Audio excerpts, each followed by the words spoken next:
Hello, everybody. This is Casey Connor with Top Step Consulting. Thank you for joining our webinar today.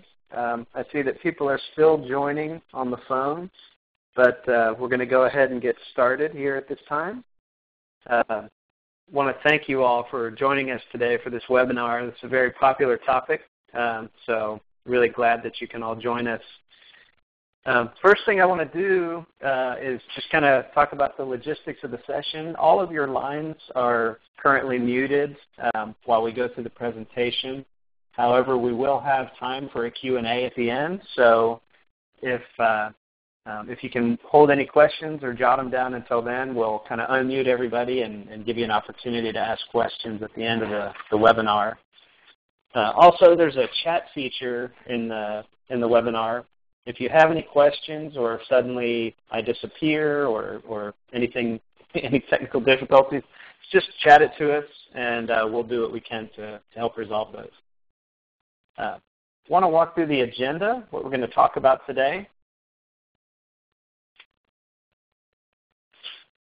So the overall topic is resource management and utilization using OpenAir.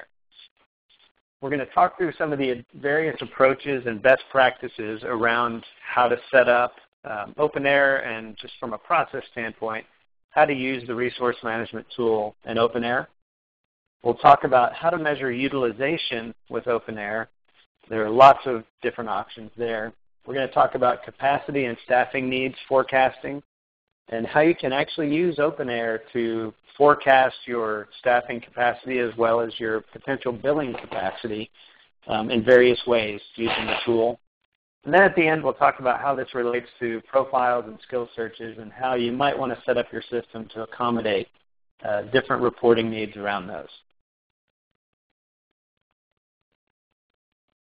First, we'll talk about the kind of general resource management approaches that your organization might choose to employ. One, of course, and it depends on your organization setup and a lot of different things, but there's centralized resource management, meaning you have people who wear a hat that, they're resource managers, or potentially a decentralized function where you push it out into the organization, maybe to project managers or local managers to handle your resource management.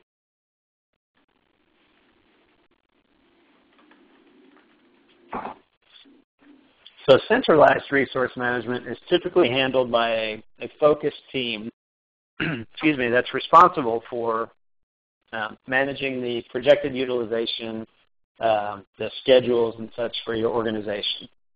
Typically this works best when you have a request and fulfillment type process. In other words, the people who need resources request them and the people who control resources approve those requests. When you have a centralized team, you typically have a little more bandwidth to allow for more detailed tracking of the resource requests and approvals and more detailed tracking of the actual schedule. So maybe down to a daily level as opposed to a weekly level or things like that, just depending on the structure of your team. In a decentralized model, you're going to empower managers that are away from kind of your central organization, such as project managers, to be able to schedule resources. This does require somebody to kind of referee to monitor for any conflicts that may happen. I know this never happens, but occasionally consulting firms may have superstars who tend to be overutilized or folks who may be underutilized. And there are always some, as we call them, horse trades going on to see who can get the resource they want for their projects. So you are going to have to implement some sort of a referee model in there to make sure conflicts are monitored and resolved on a timely basis. When you use a decentralized method, you usually want to simplify the process, minimize the administrative overhead, and we'll talk through some of that. Best practices for using centralized resource management. You want to use either the booking requests functionality in OpenAir, which allows some workflow. In other words, the person who enters the request can submit it and it can be routed to various individuals for approval. Or you can use actual bookings but set up a booking type of request, which is another common way to handle it. The difference is when you use bookings with a request type, the request will show up on the booking chart, whereas actual booking requests using the booking request functionality in OpenAir do not show up on the booking chart. So until those booking requests are approved, you don't necessarily have insight into them. However, if you use a booking with a booking type of request, you can see them on the charts and you can manage that queue in a different way. Notifications can be configured for either method. So you can decide if you want to use a booking with a type of request, you can have notifications to various people to know to go in and approve or reject those bookings. And of course, as in any workflow implementation, timely response is important to have the process adopted. As we know, one of the purposes in implementing a resource management tool is to reduce the amount of emails and phone calls that happen to get resources scheduled properly. So we want to make sure that the people involved in the process are very quick to respond. Otherwise, the emails and phone calls are not reduced, and you've just added administrative burden. Best practices for decentralized resource management. First, you want to focus on aligning resources to projects properly. The people closest to the projects generally, of course, are the project managers, and that usually means in a decentralized model that they're going to be responsible for managing the bookings. There's a project booking grid or worksheet that can be used for project managers. This means while they're inside their project, they can go to a booking grid and enter the resources that they want to use against their project and the number of hours they're going to use them for. It's not ideal if you use booking types. Generally, that booking grid defaults a single type. So we want to be careful as we design the process if this is really the right way to do it. But it can allow for minimal overhead and a quick way for project managers to manage schedules in OpenAir. Also, using that booking grid, you can copy bookings from another project. I'm going to flip over to OpenAir and show the booking grid within a project. So I'm looking at a specific project here. If I go to the personnel booking grid, I get this view. The various users who are assigned to my project show up here. And I can configure this grid to be weekly or monthly. And I see there's a question. I'll look at it in just a second. The view can be configured to be weekly, monthly, etc. And then you can enter the number of hours each resource is going to work during those different time periods.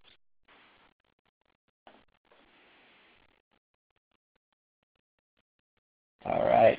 Just reading a question from Peter. Thank you for the question. Asking if I can elaborate more on the difference between booking requests and bookings with a type of request. Good question. Let me flip over to the resources module here. In our sandbox system, we have enabled a feature called booking request. That's a specific meaning in OpenAir around, and there's a lot of workflow that can be defined around booking requests specifically. A booking request is meant to be something similar to like a schedule request where you ask for vacation and then it gets approved and can be automatically put on your timesheet, etc.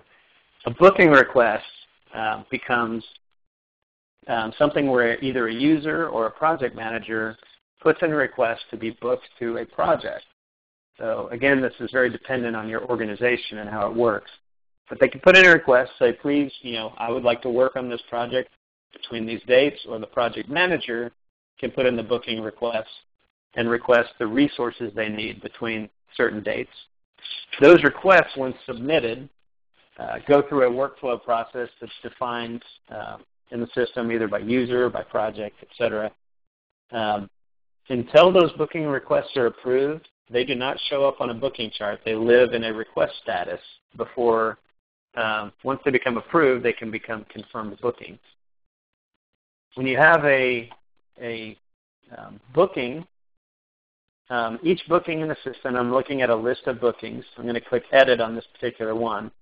Each booking has a booking type. The system is delivered with booking types of hard or soft bookings. Those are often renamed to be confirmed or tentative, and then and there are lots of other ways you might want to call it. Or sometimes it's scheduled or tentative or projected, etc. Lots of different things. If you create a booking type of request and allow people to enter those booking types can immediately be shown on the bookings chart. And of course, each booking type can be configured with a specified color. So if a resource manager looks in here, they can immediately see a different color for requested versus approved bookings. There's another question about the bookings tab or bookings worksheet in the projects module. If it's a different feature. Yes, you can enable a feature to have the bookings tab as a separate tab here in the projects module. That actually provides a view into the resources module for bookings. If you enable the booking grid within the projects, that gives project managers a very basic view of a booking grid.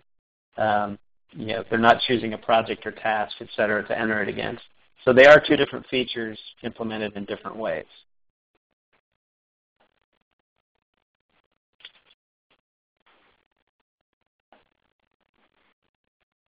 When you're using the project booking grid, again, within a project, you can enter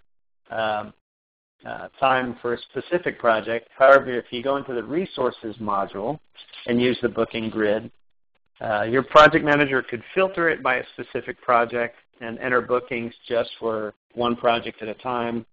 They'll have access to custom fields, and there's some additional flexibility in data entry. In other words, depending on how simple your needs are, the grid in the projects module may just be fine within a project. If your needs are a little more complex, you may need to have your project managers use the actual bookings grid in the resources module. Question came up, is the booking grid something that OpenAir has to enable with an internal switch? It should be available as a switch in the resources module, in the projects module. By project stage, I believe you can enable the booking grid within specific project stages. If you're talking about the project-specific booking grid.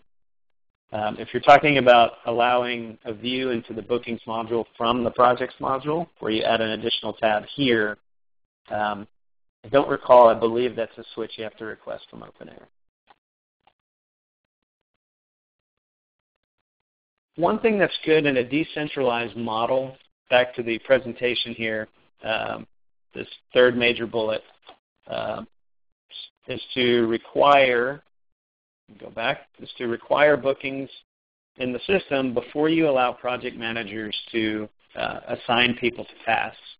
It's a simple switch in the project settings, other settings, where you can control who can be assigned to a project, and you can set that to be booked users only. This sort of enforces the process where you make your project managers put in a schedule before they can assign people and enable time entry. Also, a benefit for the project managers, when they manage the bookings and put the schedule in the bookings, that becomes the schedule they manage to, and they don't need to manage the task dependencies and the actual start dates and end dates on tasks as much, depending on your organizational needs. So you may be asking, how do I determine what works best for me? And of course, this is a process. There are lots of questions that need to be answered, including how your organization is structured. Do you have a general resource pool, meaning any person can be pulled for any project? The skills are sort of homogeneous. Do you have a regional resource pool, meaning it's divided between Europe and the U.S. or various regions in the U.S., for example? Do you have different departments or different skill sets that people need to search on? Do you have dedicated teams to accounts? All of these factors will play into the best way to implement this process, whether it's centralized or decentralized, and then the specifics of those two processes. Of course, you have to decide who owns the demand for resources. Is that professional services directors? Is that resource managers, et cetera? Are there resources that are constantly overbooked? This is occasionally a problem that needs to be managed. How is task planning used with your project management methodology? In other words, do you require a very detailed task plan with start dates and end dates? That may that may reduce your need for having specifics in the bookings module. What are the reports you're going to base on this information? Are you going to use it for forecasting? Are you going to use it just for forecasting your capacity, or are you going to use it to forecast your revenue and your billings? Lots more questions are relevant to this, and it is a process to go through to decide what works best for your organization. And it may depend on how you're structured now, and of course what your future growth is. Next, we're going to talk about measuring utilization with OpenAir. And of course, there are a lot of different ways to do this. OpenAir actually provides a lot of flexibility in calculating utilization. Something a lot of particularly longer-term OpenAir users may not be aware of is there are not just custom calculations available, but you can filter on custom calculations, something that has to be requested from support. But you can set up a custom calculation that's filtered on specific time types or task types, etc. Of course, the components of a utilization are the denominator, which is what you're going to divide by. What are the base hours of availability that you want to divide by? And of course, the numerator is what are the hours you want to measure? Are they utilized hours? Are they regular hours? Are they overtime hours, etc.? First, we're going to talk through the denominator because there are plenty of ways to define what the denominator is. One standard denominator might be 2080. Standard work year in the U.S., 8-hour day, 5 days a week, can be defined using a work schedule.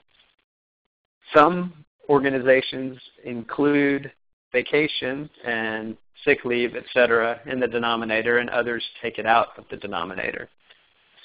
So from a forecasting standpoint and a historical value standpoint, there are base work schedule hours and there are work schedule hours. The difference is base work schedule is literally X number of hours a day, Y number of days a week. So if you say 8 hours a day and you have a Monday to Friday work schedule, your base work schedule is going to be 40 hours a week, regardless of any schedule exceptions, for example, holidays. The work schedule is going to take into account the 8 hours a day, 5 days a week, and subtract out any schedule exceptions you've defined on your work schedule. So most commonly in the U.S., you might have 8 to 12 holidays, depending on your organization. Those will be subtracted out of the work schedule hours, whereas they will not be subtracted out of the base work schedule hours. Of course, you can also use specific types of timesheet hours when you're calculating your denominator. So you can say you want to calculate utilization as billable hours divided by the total number of hours entered on the timesheet. In other words, if somebody works 60 hours and 40 are billable, they may not be considered 100% billable utilized.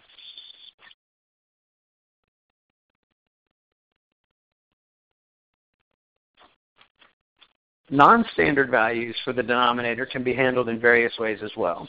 One is by using the target utilization feature in OpenAir. That can be enabled within a user record. I'm looking at a specific user in our system. Here's the demographic form that many of you are probably familiar with. When you enable target utilization, it shows up as an additional tab on the user and can be measured by time period, similar to other features in OpenAir. So starting on a specific date, the target utilization may be 75%. And of course, as somebody advances in the organization, their target utilization may decrease as they need to be less billable. The way that can impact your calculations, you take that percent of available hours and that can become your capacity or your denominator. For example, if there's a 40-hour week and somebody's target utilization is 75%, you can use 30 hours as your denominator to calculate utilization. They're only expected to bill 30 hours a week. It can also be used for other things as well. Standard reporting values can be used for these as well. For example, the target hours or the base target hours. So your target hours, again, could be 30 hours a week when you multiply by that target utilization. And it can include holidays. So for example, if you have a holiday week with 32 hours, your target utilization would become 24 hours, 75% times the 32.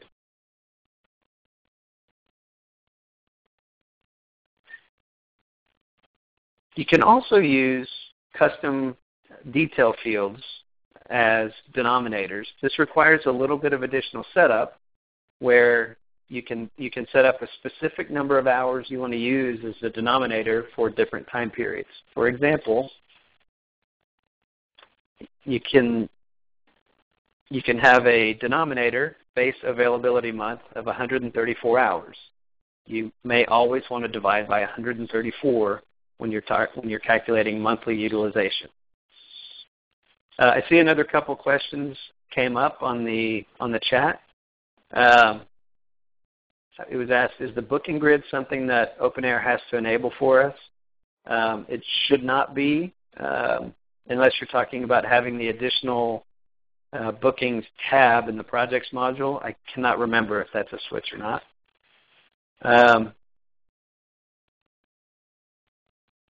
Also being asked, using task start and end dates and feeding that into a capacity report. I think we'll take that one towards the end of the call once we get to that point and start talking about capacity planning.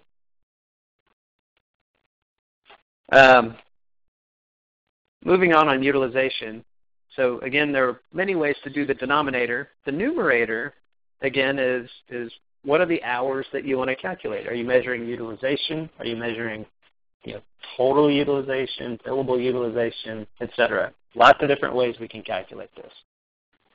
So again, using, if you want to forecast utilization, you can forecast it based on booked hours, booked with actual, weighted booked hours. If you want to use the pricing feature, and the close probability, etc. You can use assigned hours and assigned hours with actuals. So anything that says with actuals will replace bookings, booked hours with actual timesheet hours. There are some limitations with this, and we have a different webcast where we talk about that. So if you go, you can see the note here. If you go look at our website, you can see that we have a forecasting webinar that covers that topic in a lot more detail. When you're measuring utilization historically, which is obviously the most common, you're generally only going to use timesheet hours. So whether those timesheet hours are approved or just entered or whatever, there are lots of different ways you can include those in your reports. When you're putting the numerators on your report filters will impact them. So if you have a custom calculation that you're using, you have to be careful not to filter out values that you want to include when you actually build the report using that custom calculation. So when you have non-standard values, you can use the custom calculations feature and filter them. As you can see in the screenshot here at the bottom, you can define the left operand, timesheets all hours. More commonly, you're going to use approved hours, divided by whatever you decide that your denominator is for utilization. And you can call that, in this case, we used the base monthly, the availability base month for the denominator. So this is monthly utilization. In many cases, the denominator may be work schedule hours or base work schedule hours.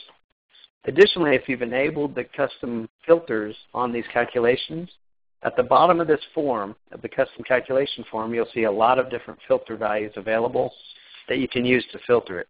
For example, you could say approved hours divided by work schedule hours, and then filter it based on a task type of utilized or a task type of billable or T&M, whatever your task types might be.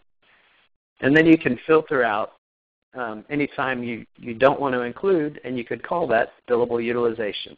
So that becomes a really handy way to get very detailed utilization reports.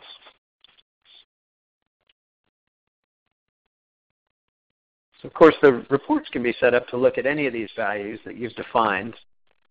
One thing that we like to suggest is when you're initially building out these custom calculations and reports is to include all the values on the report. In other words, show the numerator value, show the denominator value, and then show the utilization value or the percentage value. That way you can kind of check your work, if you will, and make sure that your calculations are all set up properly and that they're pulling all the data that you need. Again, even when you use custom calculations that are filtered, those can be displayed on the dashboards in the system as well. So you can get some really nice utilization dashboards with these methods. Now we're going to talk about capacity in OpenAir. So there are different ways to think about or look at capacity in the system. One, just looking at hours, standard work schedule related hours or target utilization hours. You may want to look forward and say, how many hours do I have available in my organization? Then by resources, how many FTE do I have available? Do I want to report that by full-time versus part-time, or employee versus subcontractor, or technical versus functional? Of course, you can use job codes to do that reporting as well. You can also forecast your bill rate capacity, or billing capacity, if you will. So you can set up maybe a constant by job code where you say everybody who's a project manager or a technical consultant has a specific projected bill rate, and you can project what your expected billing would be. One thing that we often shy away from, but it can be useful, on the user demographic form in OpenAir, on every user, I'm flipping back to OpenAir here, there is a default hourly rate available to be completed. If you fill that in, it can be very useful for projecting billable capacity. However, it becomes the default bill rate value for every user on your time billing rules. So we do recommend using that very carefully. If you set up time billing rules by user and forget to override a specific rate, this can definitely come into play and accidentally bill the wrong rate.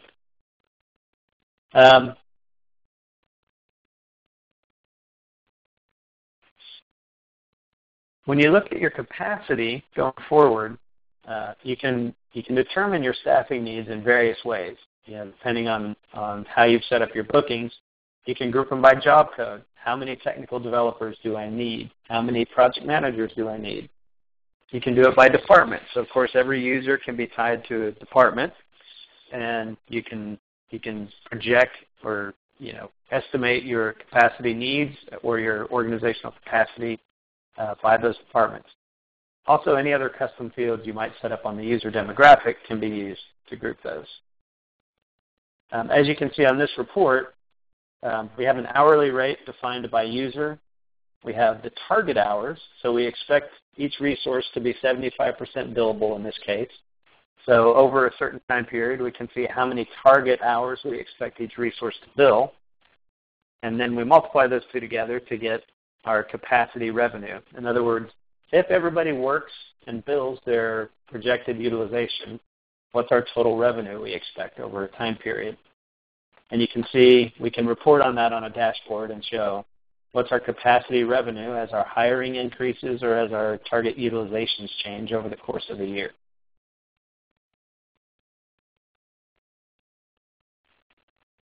Next, we're going to talk about profiles and skill searches.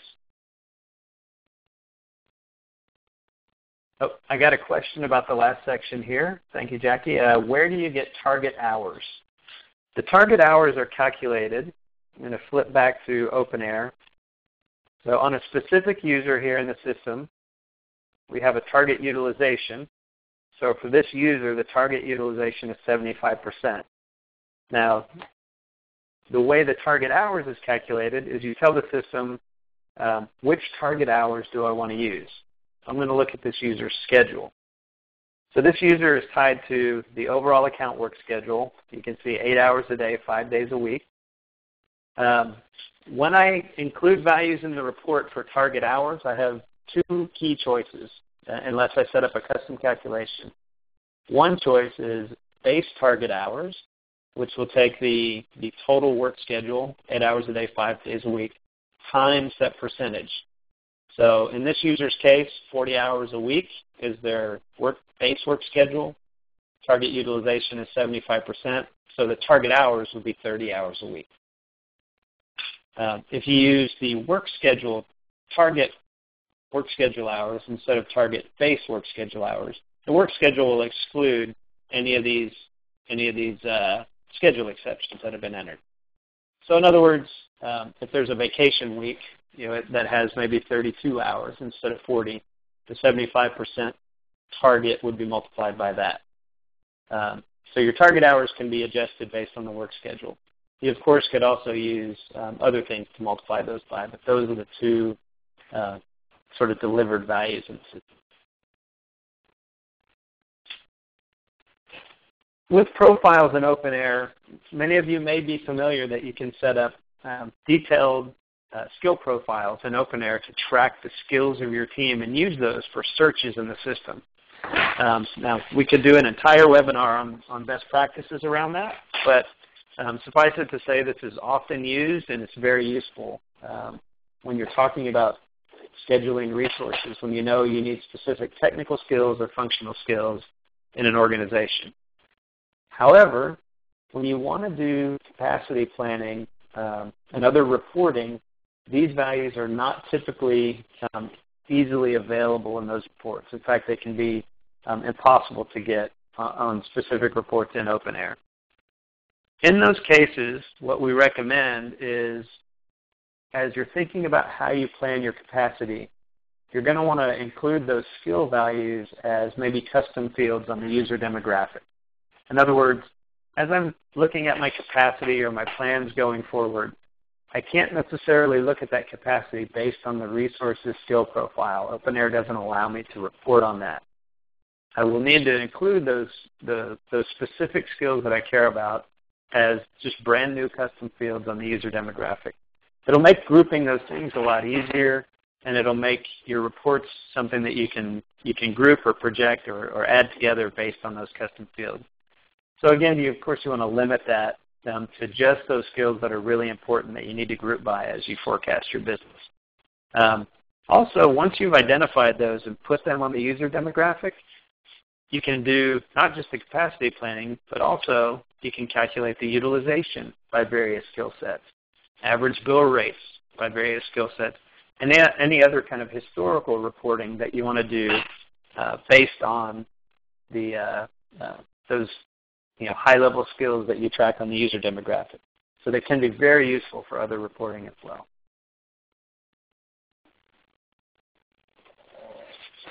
So to summarize, the way that you define resource management in OpenAir, of course, is very dependent on how your organization works. What's the structure? What's your business model? Do you have a lot of really small projects that require specific skills and last only a short period of time? Or do you have large projects where people are booked to the same projects for long periods of time? What are the roles and responsibilities you have? Do you have people who are resource managers in your organization, or do you desire to build that function? Do you have a PMO, et cetera? So really it takes some definition around those things to make sure that you get the system set up to really support your business model. Utilization calculations in OpenAir, again, are very flexible based on work schedules, base work schedules, targets, or even specific time period-based hours amounts that you want to define in the system. You can calculate numerators and denominators in lots of different ways. You can do capacity planning in OpenAir, which a lot of companies ask for, and we talk about a lot during our workshops. Once you set your users up in the system with work schedules and targets, you can certainly use that data to project forward and look at not only what are my hours capacity and FTE capacity, but also how much billing can I expect based on this capacity if we work at full capacity. So it can be used to do a little bit of modeling of what your business could look like.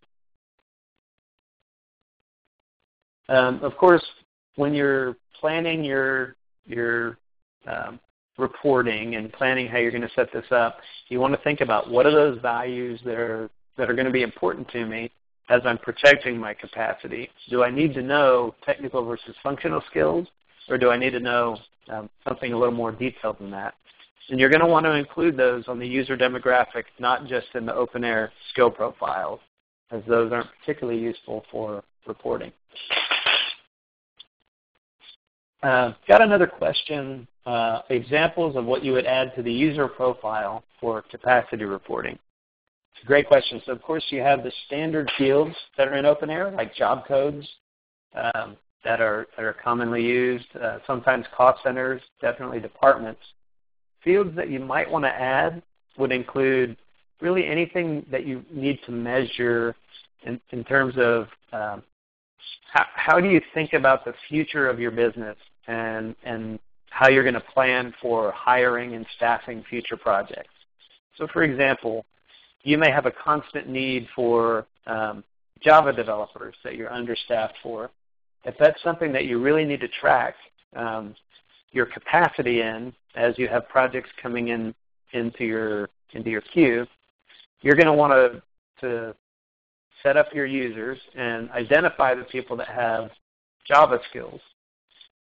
When you forecast your capacity, you can forecast it based on and kind of group by the people with Java skills. You could look at that and say, gosh, I have 400 hours a week of available people with Java skills.